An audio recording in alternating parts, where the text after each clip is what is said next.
এই গরমে বাইরে বেরোনো চারটেখানি কথা না। তো দেখতেই পাচ্ছ আমাদের এখানে কিন্তু প্রচণ্ড রৌদ্র এবং গরম।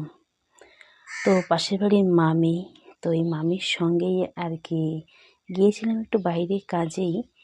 তো এতটা প্রচণ্ড পরিমাণে রৌদ্র এবং গরম। তো সাধারণত যেহেতু আমরা এই উত্তরবঙ্গের দিকে থাকি, আমাদের এদিকে কিন্তু তুলনামূলকভাবে গরমটা কিন্তু সবসময় একটু কমই পড়ে, বেশিরভাগই আমাদের এখানে ঠান্ডা থাকে। তবে এই এই কয়েকদিনে যে এতটা গরম পড়েছে, কি বলবো, ভাবা যায় না। বিশেষ করে এই বছরটা, প্রত্যেক বছর কিন্তু এই সময়টাও আমাদের এখানে সেরকম একটা গরম পড়ে না।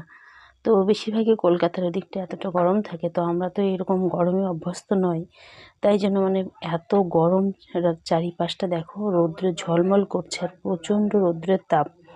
যতটা রৌদ্রের তাপ এবং গরমও অতটা।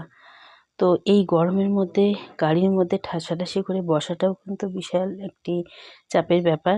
তো দেখতেই পাচ্ছ যে চারিপাশটা কত রৌদ্রে ঝলমল করছে, আকাশের মধ্যে মেঘ ঘোরাঘুরি করছে।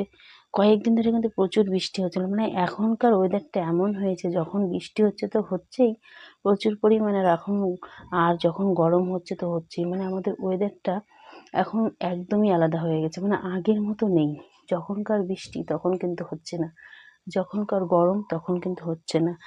এরকম একটা ব্যাপার, যখন শীত হওয়ার তখনও কিন্তু শীতটা হচ্ছে না। সব কিছুই আমাদের পৃথিবীর উল্টোপাল্টা হয়ে গেছে মনে হয়। তো তার জন্য কিন্তু বেশিরভাগ দায়ী কিন্তু আমরা নিজেরাই। তার কারণ কিন্তু নিজেরা আমরা পরিবেশ, কি বলবো, পরিবেশটাকে নষ্ট করছি নানা কারণে।